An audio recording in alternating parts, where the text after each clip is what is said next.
Welcome to Honestly Twilight. Today we're talking about New Moon. And we're just gonna be going through it very chronologically. Let's just dive right in. Yes. No. You're Gry, and I'm Josephine. Right. Okay, so in New Moon, Edward finally, because he's been foreshadowing it for practically all of Twilight, he finally leaves Bella. That's how Twilight ends. He wants to leave her. Yeah, he wants her to leave her. So romantic. Really romantic. Yeah. Saves a life, wanna ditch. It's really great. First, we're going to be talking about the build-up to when Edward actually leaves her. I really liked the build-up to when he leaves her. I thought that it really captivated her infatuation with Edward, and after the paper cut, the anxiety building in her trying to read him, constantly trying to anticipate him, and trying to do all of these small things to make things better. I really, really liked it. I was really in her head. I really felt that emotional turmoil, especially because I can be a bit neurotic myself. Not so much anymore, but previously I would be very like thinking about what does my boyfriend want, and if I say this, then blah, blah, blah, blah, blah, blah, blah. So I really felt for her with this. And I actually thought that they had a fun little bit of conversation that I want to point out. When it's Bella's birthday, and Bella doesn't like to be celebrated because she's so selfless. No, that's not a reason, but I'll take that one. You continue. So Edward's driving. They're going home from school after that day, and she folds her arms and made no move to get into the car. It's my birthday. Don't I get to drive? I'm pretending it's not your birthday, just as you wished. If it's not my birthday, then I don't have to go to your house tonight. All right. He shut the passenger door and walked past me to open the driver's side. Happy birthday. Shh. I shussed him half-heartedly. I actually think that's kind of cute. That was nice. Because it's fun. Yeah. But it's not fun that he wants to make her have a birthday. There's two things. Back to the prom thing. There's the prom from the first book, Twilight.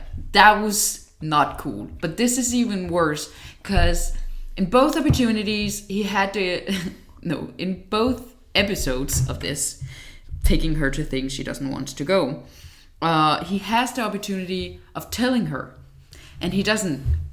So didn't she know that there was going to be a party? I think no, she knows before the party, but on the day of her birthday he tells her there's a party. Oh, great. And he tells her all the time, don't be difficult. Oh, yeah, that's so terrible. And she actually also, in this book, cries about having to go to her birthday. I think so. She's really, really sad about it.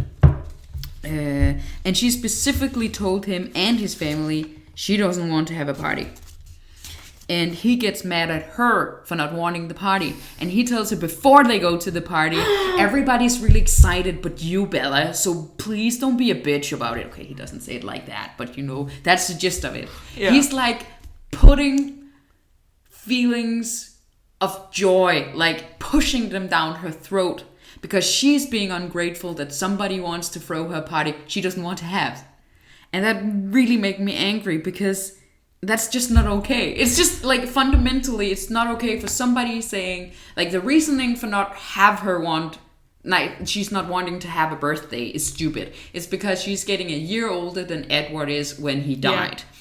Yeah. So it's stupid. But if they just talked about it, if he would have told her before the day, well, we haven't had a real birthday since Emmett joined, so we would really like to have a party. She could have said, okay, how can we do this so I don't feel crushed about being a year older? Yeah. Like getting away from you. You're right, it's a really good example. They're just not communicating. One thing I'm thinking here is how much of all of Edward's bad behavior comes from the fact that Twilight is a chick-lit fantasy. And I'm not talking about that as the genre fantasy, but as it's a fantasy. So this is going to be problematic. So you know rape fantasies, right? I once heard a guy, he didn't understand rape fantasies. He was like, so wait, does do those girls want to be raped? And I had to explain to him that no, it's in their fantasy. It's a controlled environment where they have control of the situation and then they can pretend. And I think Twilight sort of falls into this category. Edward does a lot of problematic things, but Bella is being... If we look at Bella as a role, she is playing our stand-in. She's someone we can insert ourselves into. She is self-sacrificing. She is selfless. Yet she gets what she wants, right? Because it's wish fulfillment. And yet, as we go into her head, it's nice for us to get to pretend that we're so selfless that we would not want a birthday. That we are so uncomfortable being the center of attention that we would not want a birthday. That we are in general so... not self-centered, that we're all about other people and about pleasing other people, and that Edward, being the wish fulfiller, still gets her the party, so she gets to be both selfless and get the party. But it creates, as you say, a very problematic situation where she has to be forced into it, but at the same time, the reader is enjoying it because they get to be selfless and have the party. And I think that's one of the things that makes a story like Twilight problematic, and is why when you read this kind of fiction, you kind of have to have that in mind. But that's why I loved it as a teenager, because I didn't think that way. Yeah, this was my love fantasy as well, right? Exactly, right. Yeah. Except for all the Jacob part. Because I think, for instance, that I enjoyed Twilight more on this reread than the last time I read it as an anti-Twilight, because I was more like, I know what this is. See, I enjoyed New Moon more because I didn't so intensely hate Jacob. Yeah, I was the same. I actually actively enjoyed. I enjoyed all the conversation. Yeah. It was like, this is nice. Yeah. I am Team Jacob now. I'm not. It's a declaration. I'm like Team asexual Bella being by herself. And being a vampire. And being a vampire. Becoming a vampire and then leaving Edward and going to the Volturi and joining them. That's my jam. So, next topic. Yes. But that was a really good point. Thanks. No, it really was. The next part is the depressive part. So, as you all know, New Moon has that excellent part where after he leaves, you just have the October, November, if anybody can see it, December, January, and then we start at the end of January. So it's like, it's so nicely illustrated. Things are going crazy down here.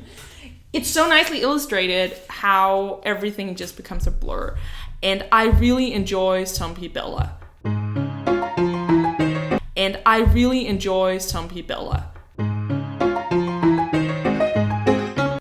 She's depressing as fuck, but it's kind of in the same way that I enjoy Harry Potter 5, because Harry gets to just be a little bitch, right? And I enjoy that. I enjoy that they are having really complicated emotions that are not fun, and they're not fun to read, because people who feel like that are unsympathetic, but they're the kind of people that we need to have sympathy for, because they need it. So, I actually thought that chapter 4 was very poetic. Time passes, even when it seems impossible. Even when each tick of the second hand ages like the pulse of blood behind a bruise. It passes unevenly in strange lurches and dragging lulls, but pass it does, even for me. And it just hits right into that teen angsty heart like I had, and I still sort of does have, and it was perfect. Very emotional. Like, the only thing I have to say about, we're discussing the depressive state of her, is how much she puts into it. Because she specifically says that she dies. Like, that whole part of loving, that intensely, has died. And it makes sense because Bella is much changed in this book. She's not that fun. She's not that snarky. You're right. She's depressed. And the snarky part only returns with Jacob. It's only when she's with him that she actually has some fun comments. But she's not snarky yet. Oh, that comes back with Edward, actually. I think right when she saves Edward, it's back. So it's greatly written in some way, but it also... I think it's so problematic that she's reflecting a lot on why she's depressed when Jacob comes in. And she starts to think about like how is it affecting her and her life and how low she's been, but also that she's never going to be like happy again, not that kind of happy, and how much of a drug Edward is. And it's problematic that she even has a discussion that it wouldn't matter that Edward was a murderer. And all I can think about is like people marrying Ted Bundy even though he's in prison, or Peter Lundin, the Danish killer, even though he's killed people with full intention.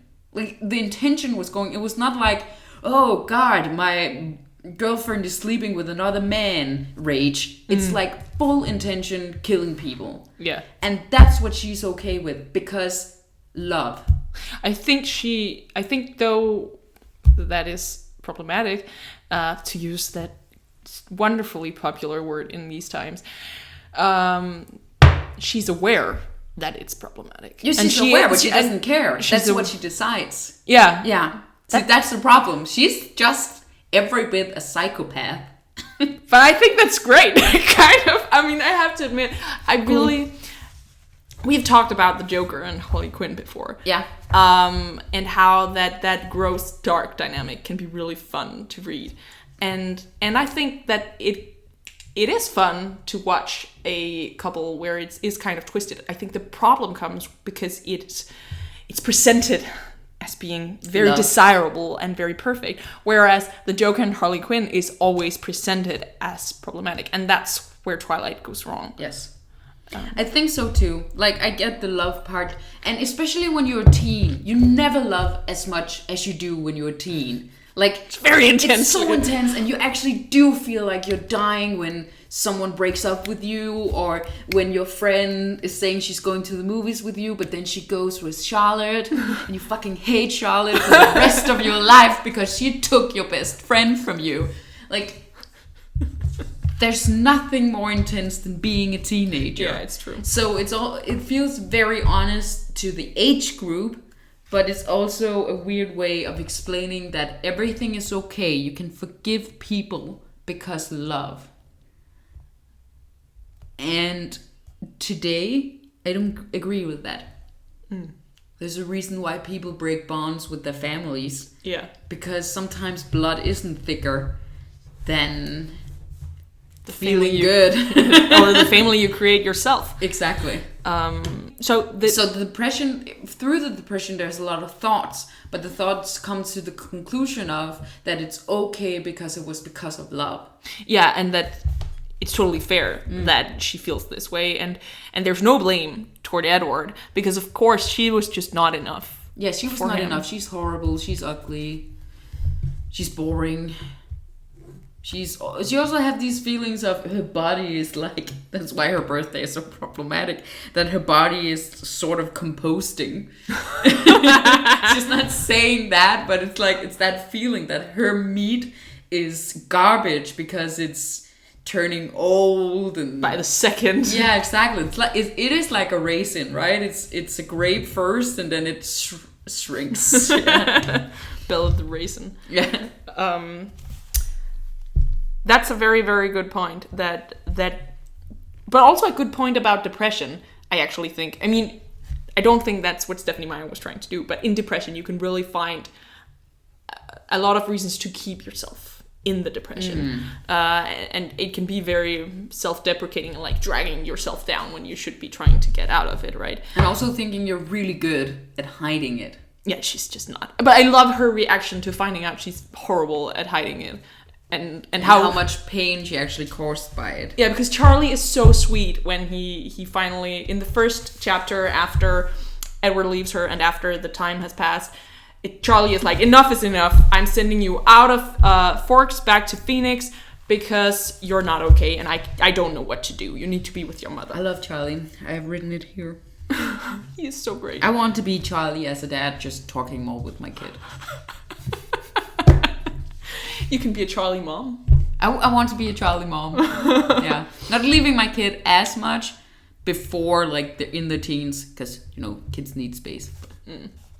But I like her reaction to finding out that she hasn't fooled him at all. Like, how much pain she is in, because he's in pain. And it's nice to see that Bella... So, Bella is self-sacrificing, and you can criticize that, and you can criticize that for being anti-feminist, and, like, women have to sacrifice themselves. Like, you can take that critique, people have taken that critique of Twilight, but let's just buy that this is Bella. She is self-sacrificing. She does put other people's needs above her own. And I think it's nice to see that she also saves people. Yeah, she does, a lot. She's willing to die for other people, a lot of people. And it's nice to see that happen with someone other than Edward. To see her to see her be in pain because Charlie's in pain. And to be willing to go through the pain of trying to get better for him. I just think that's beautiful. I actually think there are a lot of beautiful parts in New Moon. So in ways I liked New Moon better than Twilight. Let's move on and talk about Jacob and meeting Jacob. So she finds out that Edward is not honoring his end of the deal, or what he like said he would do when he left. I forgot what the part. She doesn't so much find out as she realizes it, because he said that it would be as if he was never there, and obviously it's not, because she's broken. She's a hollow husk of a human being. So he told her not to be reckless or like doing stupid stuff. And she decides, fuck it, I'm going to do a lot of stupid stuff, and buys 2 dirt bikes. And she's like, what I'm going to do? And then she thinks of Jacob, because he fixed her car, which she loves. And then she goes to Jacob. And he's just so happy to see her. He's so sweet. Oh, he's so cute. And they're just talking easily. He's like, oh my god, you got bikes? Yeah! And then... yeah. So I made a rant. And probably you show it about how bitchy Bella is when she's flashing that money in front of him. Bella and Jacob is building bikes, or Jacob is, and he's laid out what they're needing and how much it costs. Jacob is saying those bikes are going to need a lot of help before they'll run again. My face didn't look worried enough, so he continued. I'm talking about maybe more than $100 here. I pulled my checkbook out, fanned myself with it, and rolled my eyes at his worries. We're covered. So see, the dick move is that she has noticed how tiny the house the Blacks are living in are, how tiny Jacob's room are. She has noticed how the garage is built, how it's just 2 sheds with the inner walls removed, and there is cinder blocks holding up the roof. And now she's just fanning herself with a checkbook. She has mentioned her college fund, and that is what she's using. And I think she's just, I know she's 18. I know you're supposed to be stupid. But like, showing off your wealth in that way is just untasteful. Like he's saying, this is maybe going to cost hundreds of, like over $100. And she's taking out her checkbook and being like... Okay, so I didn't have a problem with that because Bella's obviously poor. Or she's not that well off. But they're not that poor as in the reserve. Yeah, that's true. I just thought it was really insensitive because she used a big part of noticing how small everything is, how tiny, yeah, and how the garage is built. Okay, one thing I really liked about Jacob and Bella is their age battle thing. It's very cute. It's so fun. So they're battling about who's older in theoretical age because of skills. So for instance, he can fix cars, so he earns like 10 years on that, and she cooks well, so she earns 3 years because female labor is worthless, right? Yes. And that's just very cute and very fun, and it's another example of how they have a more natural connection. They definitely have connection, but because she doesn't feel the sexual tension, there's no chemistry. She views him more as a brother. Yeah, and when she tells like the reason why she wants him to be her brother is because she wants the connection, she wants the claim on him. Yeah. That makes sense. Yeah. She wants to keep him in her life, but it's difficult apparently to have a boyfriend a friend who is a boy. Yeah, without it turning into more. At least when the guy is so hard to dissuade. So let's talk about when he becomes a wolf, because after he becomes a wolf is when Jacob starts to become less fun. Obviously, some of that is just that when a person first starts becoming a werewolf, you're very angry all the time, and it's hard to control your emotions, and like, fair enough. But generally not a great trait to give your characters, to be like really moody and easy to go into such high aggressive tempers. And I just feel it's very sad how hard it is for Bella to actually make contact with him. Yeah, so if it would have been in modern day, she would obviously have written to him on different platforms, and he would have responded with a red. Yeah. Or like a thumbs up. Like not doing anything really. Okay. Yeah, exactly. K. So it is ghosting in its worst form, because ghosting is shit. But it all leads up to this moment after Bella jumps off the cliff, and let's see if we can have time to talk about the voices afterwards. But where after Jacob saves her from jumping off the cliff, they have this moment where he's sleeping on the couch and she sits beside him, and she's thinking about what if Romeo left Juliet. Would Juliet have accepted just being with Paris? What if Paris was actually her best friend? And even though she doesn't have passionate feelings for him, wouldn't it be better to have someone in your life? And couldn't you love them to some extent? Or just be with them? And I thought that was very interesting, especially because what I feel is that Bella has genuine connection with Jacob, while Edward, as you talked about earlier, is more of a drog. She's more addicted to Jacob than she is in love with him. So I thought that scene was so interesting, because it was like she was so close to realizing something, right? Which is that such a passionate, burning infatuation with someone is not necessarily actually love, and it's not necessarily actually healthy. Maybe sometimes you need to end up with someone you have less burning emotion for, someone you can actually have more of a long-term... Someone who makes you happy every day, happy and safe. Which Jacob does. Bella is not self-conscious or self-deprecating when she's with Jacob. It's a much, much healthier relationship. That's true. No, it's really true. But it is really interesting. Also, the whole desiccation of Romeo and Juliet, and I think it made a lot of youngsters at the time read Shakespeare or watch the movies. The movie with Leonardo DiCaprio is still epic. Like, yeah. As I said, Twilight is a gateway drug. If Twilight gets you to read Shakespeare, it's done something right? But of course, that's when Alice returns, because of course.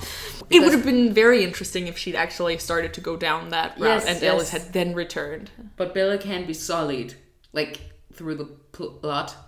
So she has to still be intensely in love with Edward, so she doesn't think twice about saving him. She wouldn't, I don't think it would have been quite the same if she had 4 months being Jacob's girlfriend. But it would have been interesting if she would have just gone back to him, because I think if he is like a drug, if he is heroin to her, she might just have left Jacob, which would also be terrible, because that would be a very terrible thing to do, right? To be with him for 4 months and then leave him. It would be terrible, but still she kisses him in the next book. You told me so. Yeah. But it's the weirdest fucking kiss ever. And she's telling him, when he starts being with Sam, she's actually telling him that if you give me time, I can try to be in love with you. Like, she's saying that much. So she's already giving him false hope. Yeah. Like, she's not a good friend. She really isn't. But at the same time, you get it, because he is her only lifeline. Given enough time, I do think Bella and Jacob could have had some kind of relationship. But it's only been 6 months, so yeah. Yeah. So I think actually bringing back Alice made Alice less cool. Really? I don't know. She was just so annoying for me. Elaborate. I think she's coming there and she's just talking in riddles. Oh, I shouldn't be here, and oh, you're okay, and And she has very mixed feelings about being there with Bella, and also Charlie seeing her. And Charlie definitely have mixed feelings about Alice being there because Bella was so bad. And they're not really talking about anything important. She's updating. It's more like gossiping. Oh, what have Carlisle been up to? Oh, he's teaching in Cornell. And Esme is doing some charity. Like, I can't even remember, and I just read it. Yeah. Because it was so non-essential. I did not have that perception of it. Okay. I thought it was fun to have Alice back, and I thought that her speaking cryptically made sense because she was just not expecting Bella to be there at all. So she's obviously flustered. And I think that had some nice girl time, actually, at that part. But I think, I mean, she's talking with Charlie. She's kind of keeping tabs on what's been happening, and she asks her about how she's been doing, and talking about how our leaving didn't do you any good at all, did it? Yeah, realizing they were wrong. I think she always disagreed with Edward on this one. She did. Yeah, clearly, because she tells Bella before she goes into Voltora alone to save Edward that if Edward doesn't do it, I will.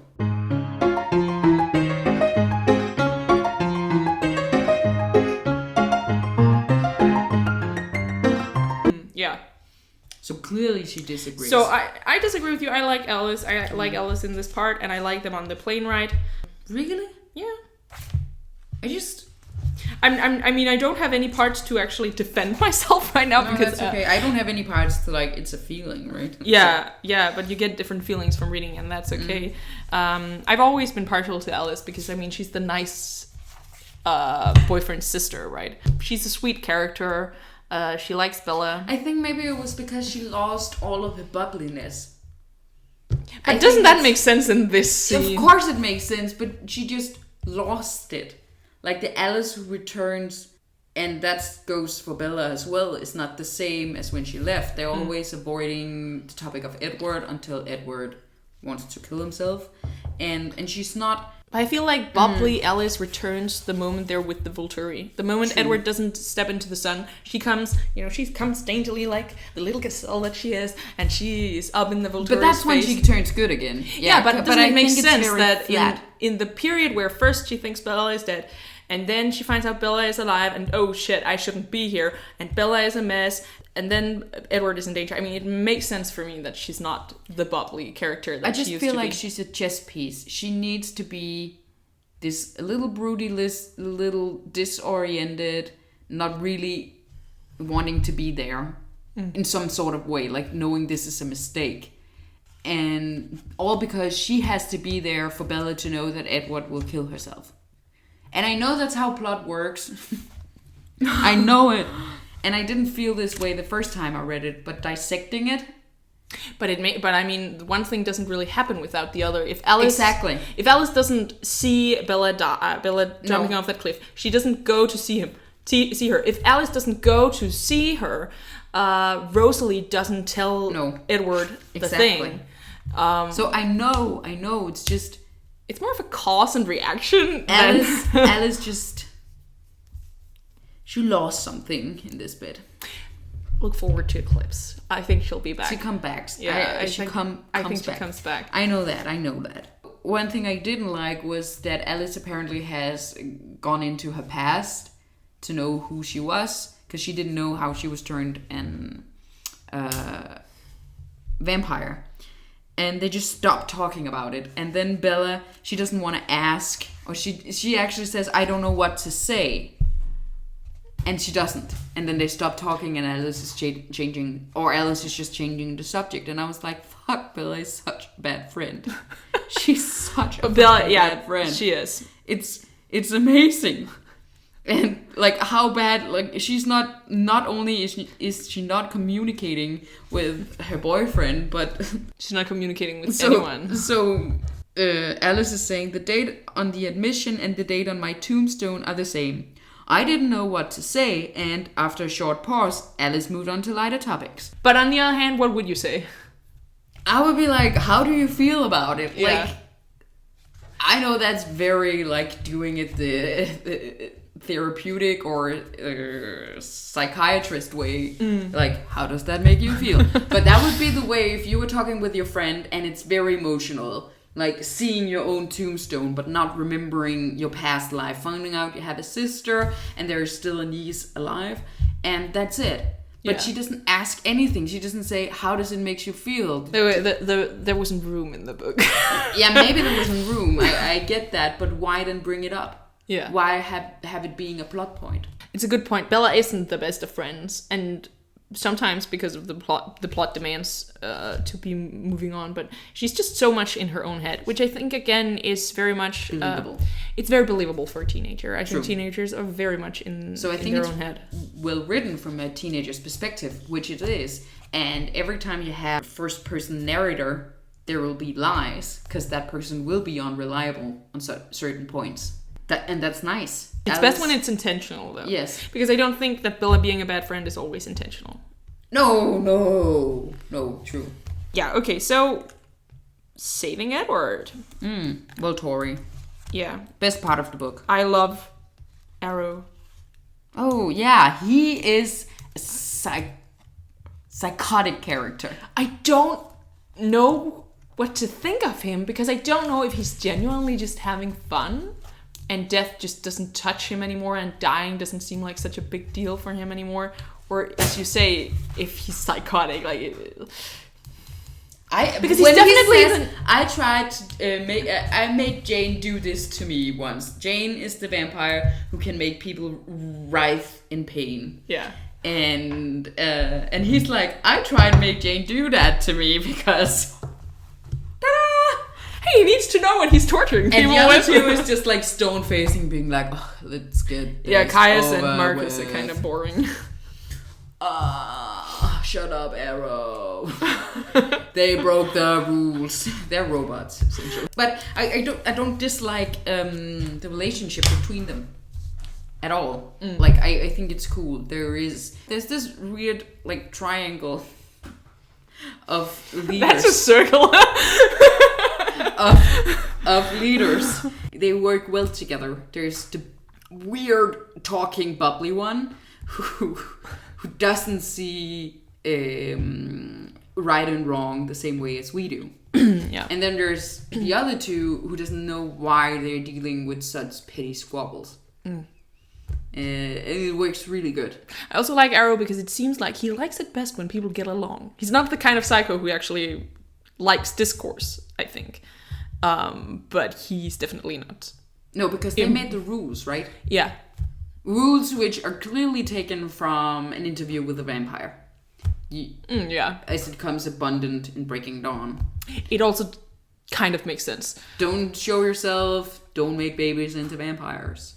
Don't tell people we're vampires. If you want a human to know we're vampires, kill that human, make them a vampire. Because, like, 90% of the time, apparently, you just kill that human being. Because you can't control yourself. So that's good, right? They're great.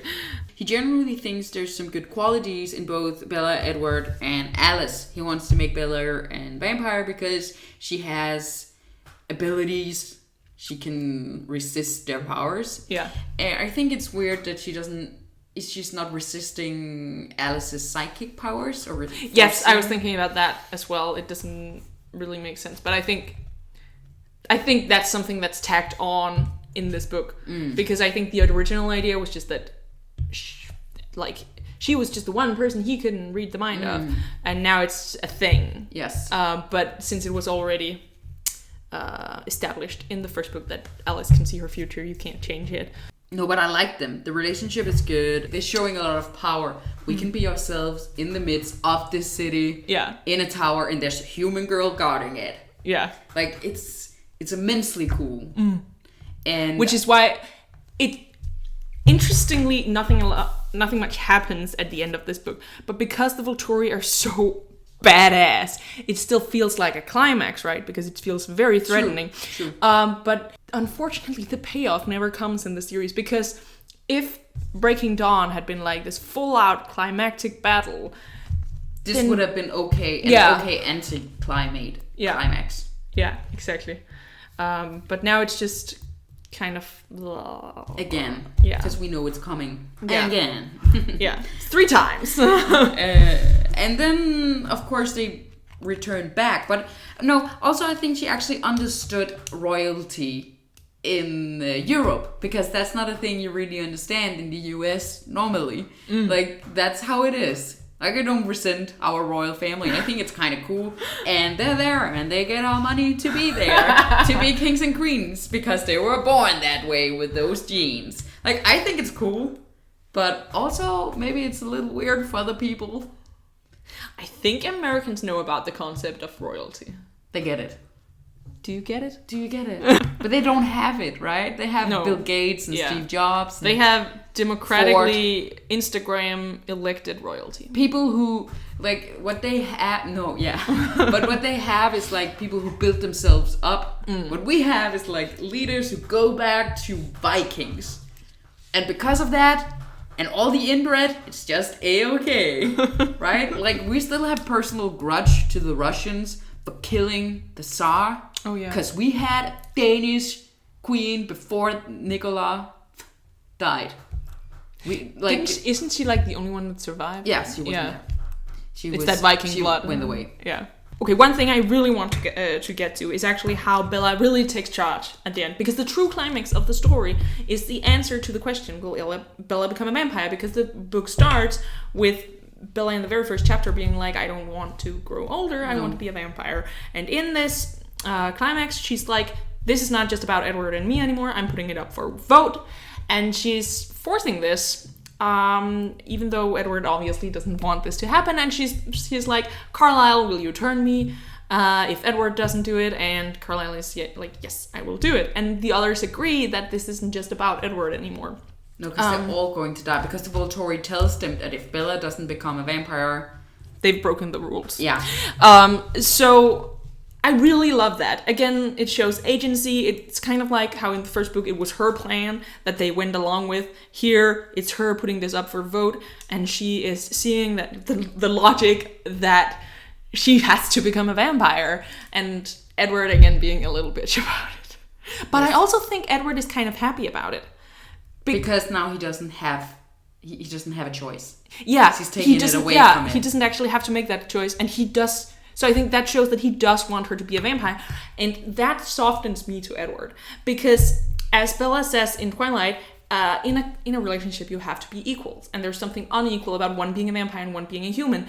And the fact that he actually does want her to be a vampire and wants her to be his equal makes me like him more. And I think if we were more dealing with souls, like if we were religious in that way, we would better get his point of view. Yeah. And I think that's where Stephenie Meyer maybe put herself a lot into the book, because Bella is not religious, but Stephenie Meyer is, and it feels like she put that into the ideal boyfriend that he is too.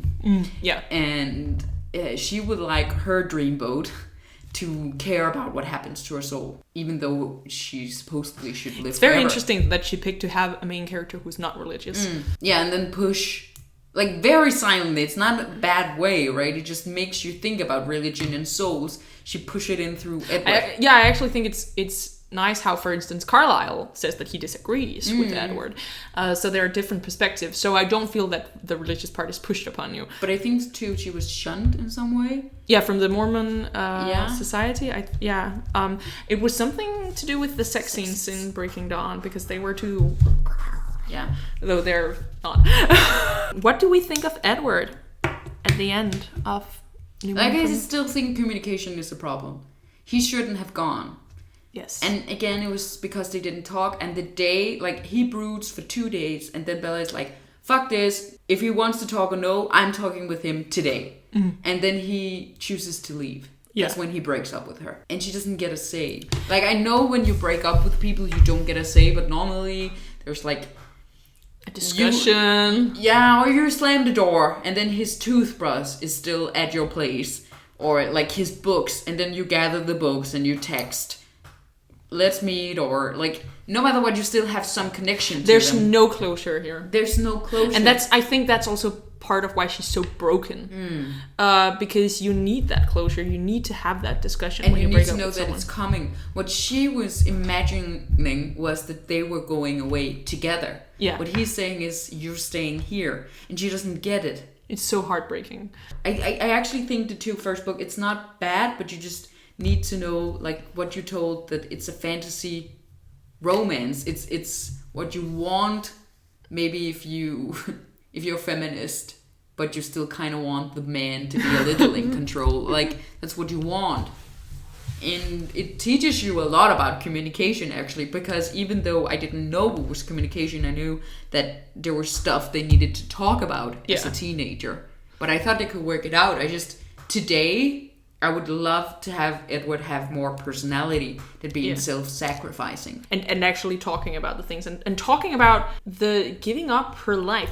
They actually do talk a bit about that, about her becoming a vampire and what that would mean to her. But like, they could have gone more into that. And Bella could have revealed how little worth her human life has actually had. And that's part of why she's so eager to let it go, because it's been unspectacular. She doesn't feel like she's lived before he came into her life. Yeah. She's been drowsing on. She didn't have any friends. She's a very sad person. Yeah. She didn't have any friends in Phoenix. Yeah, she doesn't have communication with anyone. The only thing she misses about Phoenix is the sun. I think we're gonna have fun in Eclipse talking about their conversations about sex.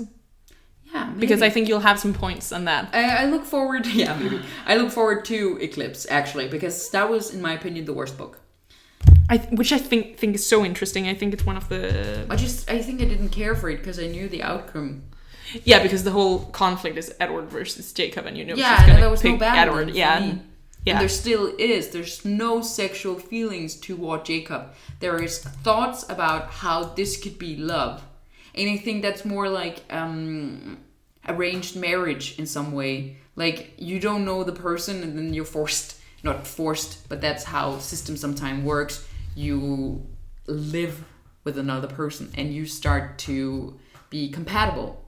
Yeah, because you just right? suit Because you yourself want to each other. Yeah. It's better, right? And that's often like when friendships turn to love.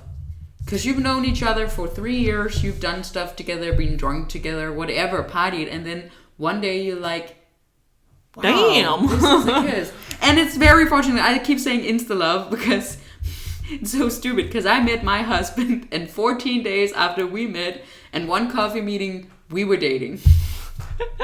And now I'm married to him. Promise. So I actually did exactly what Bella did. I was like, he looked at me and he went to his friends after talking with me one time and said, I know the girl I'm going to be with. and I just was like, okay, let's do it. When presented with the possibility. I know what. How old were you? I was 21. I think that changes things. Maybe. From when being a teenager. We have very loud opinions about, like, we had to be together for at least a year before we could even think about moving in together. But see, that shows being responsible about it, right? But Edward and Bella never are. So we talked about him restraining her. Oh, you were gonna read aloud from the end. Are you ready for this? Let's go, Edward said. I looked back at Jacob, torn. Would I see him again?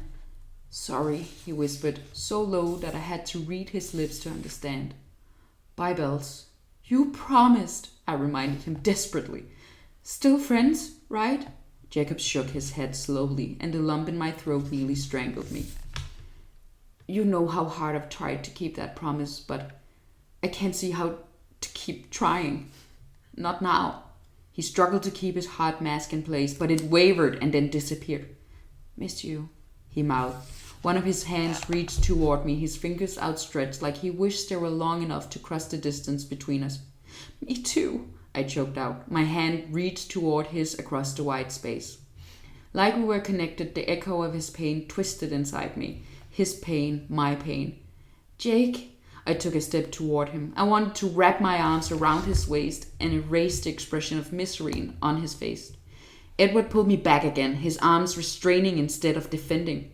It's okay, I promised him, looking up to read his face with trust in my eyes. He would understand. His eyes were unreadable, his face expressionless, cold. No, it's not.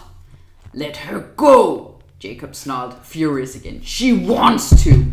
He took 2 long strides forward. A glint of anticipation flashed in his eyes. His chest seemed to swell as it shuddered. Edward pushed me behind himself, reeling to face Jacob. Jacob. No, Edward! Isabella Swan! And that's Charlie. So wonderful. Edward is a real prick. There's no danger. She's been with those wolves for the vampires are so prejudiced about the werewolves, and the other way around. Yeah, and the other way around. But definitely they've shown restraint. They are dangerous, and Jacob is this jealousy. Yeah, it's not cute. No, it really isn't. I'm interested how uncute it's gonna be in Eclipse. So uncute. I actually don't remember how I felt about Edward here at the end. I feel like, okay, here's my thing. So despite all of his restraining, etc., I feel that Edward and Bella are at a more equal place at the end of New Moon because he left her. So at the beginning, he's very much in control of the relationship because he can leave her, and he's a vampire, and she's a human, and she's dedicated to him. But now he left her, and it was in so many ways, the most idiotic thing to do, that he has now made such a blunder that it places an enormous amount of power on her. But she thinks it's her fault. I mean, he feels that it's his fault. So I think that from here on out, she holds power over him. Mm-hmm. And not that she would actually use that power, but that's another discussion. But I'm just very interested in rereading Eclipse, which we haven't read at this point. So maybe we should just quickly delve into that. What are you looking forward to in Eclipse? Maybe to like also it. negative. Maybe to like it. Yeah, maybe to like it. I think so. I'm looking forward to Jasper, yes! And the newborn Ami and Rosalie's backstory. I forgot that story. Okay, I love Rosalie. I have a soft spot in my heart for the Sansas and the Rosalies of this world. Yes, they go in the same bracket. And the sex scenes, the Bella trying to seduce the Edward. Foreplay. Yeah, the foreplay sex scenes with all the other vampires present in the house being able to hear them. So fun. So fun. This has been honestly Twilight. We look forward to seeing you next time. Please take part in the discussion down in the comments, like, subscribe, and ring the bell for notifications. And remember to spread the glitter.